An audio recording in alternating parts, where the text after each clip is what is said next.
everyone, my name is Rose Smith from AbsoluteSoulSecrets.com. Thanks for joining me today. I really appreciate you viewing this video. I'm actually a psychic astrologer. I often have visions when I read, and sometimes I use tarot as well, and I'll be using tarot today while doing your horoscope. So I draw two cards for the first and the second half of the month because they generally work in pretty well with the horoscope. Well, we're almost at the end of 2022 and we're going into 2023 very shortly, and I have started the 2023 horoscope, so I'll get them up as soon as I can, and that'll give an overall view for what's going to happen in 2023. We've had a real roller coaster actually this year. The other thing I want to mention is that not only is your sun sign really important, but also your moon and your ascendant are as well. And most people know what their sun sign actually is, but some people don't know what their moon or their ascendant is. So you can always go to one of those free websites and do a free report for yourself. So there's one like, for example, Astro.com. I'm not recommending them, but I'm just saying you can find out what your moon and ascendant are if you run a report for yourself. The other things that are happening, it's not as turbulent as November, thankfully. There's no eclipses. Chiron and Neptune are turning direct, so that might present an opportunity for some spiritual healing during the month. Mars is retrograde until January 12th, so that might slow things down a bit. Maybe you don't feel as energetic as you normally do, or you might feel a bit unmotivated.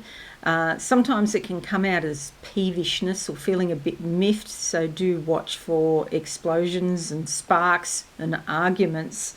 So there is a possibility of conflict there.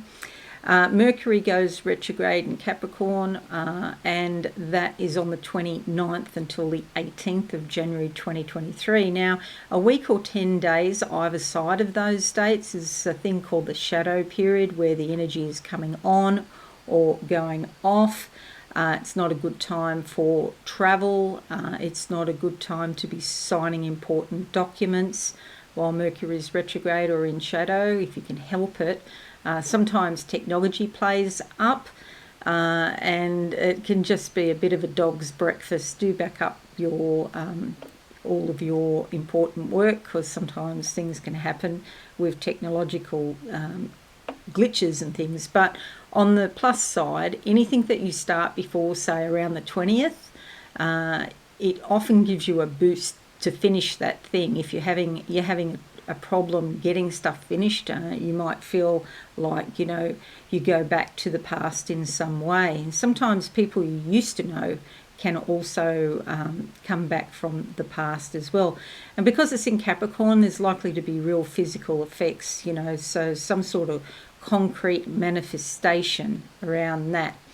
Alrighty, so I'm going to now look at the major aspects, some of the major aspects, not all of them. We'll be here all day. So do listen to this if you're interested, or you can flick ahead to the timestamps. Okay, so here we go. These are the main astrological influences. The stars impel, they do not compel. Okay, so on the 3rd of December, there's Neptune in Pisces turning direct. This could be quite a spiritual time. When Neptune moves ahead in Pisces, the signs most strongly affected are Gemini, Virgo, Sagittarius and Pisces.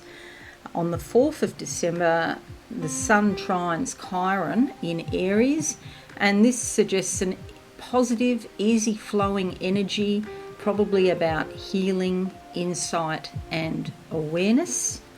The 6th, Mercury enters Capricorn, bringing practical communications and ideas for all signs, especially affecting Capricorns, Geminis and Virgoans.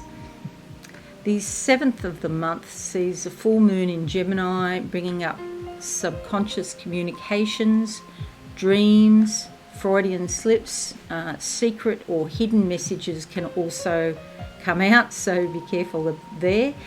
On the 8th of December, the Sun is opposing Mars, which could bring quite intense conflict or competition. You might feel as if you need to fight someone or a situation in order to preserve your own rights. It's a good idea to know the difference between being assertive and aggressive or combative. And remember the old saying, you can catch more flies with sugar than vinegar. Seriously, in the first instance, try to be peaceful, try to present a balanced approach to any potential difficult situation, because you can actually avoid the worst of it. You can avoid an argument if you take a balanced approach. On the 9th, Venus enters Capricorn. This is all about practical ways of showing your feelings, including affection. And it's also gives you the opportunity to make your life more beautiful and peaceful.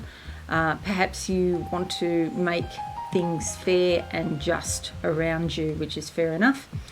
The 14th sees Mercury sextiling Neptune, Mercury retrograde after the 29th. But before that, and particularly before the 22nd, it's a very spiritual time with messages coming from your spirit, through your subconscious, or possibly through other people or perhaps events.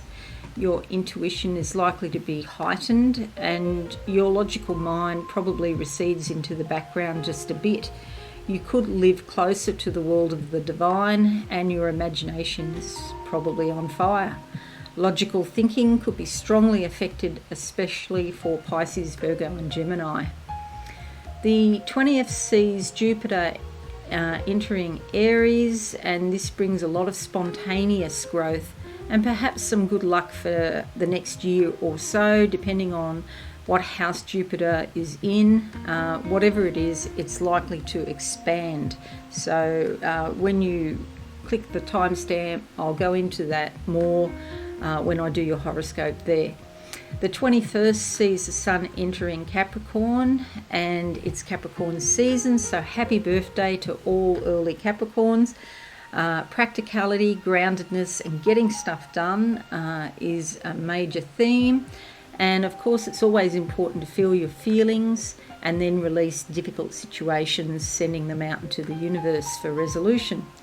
It's a good point if you can forgive yourself and others, lest you get stuck in Capricornian mud.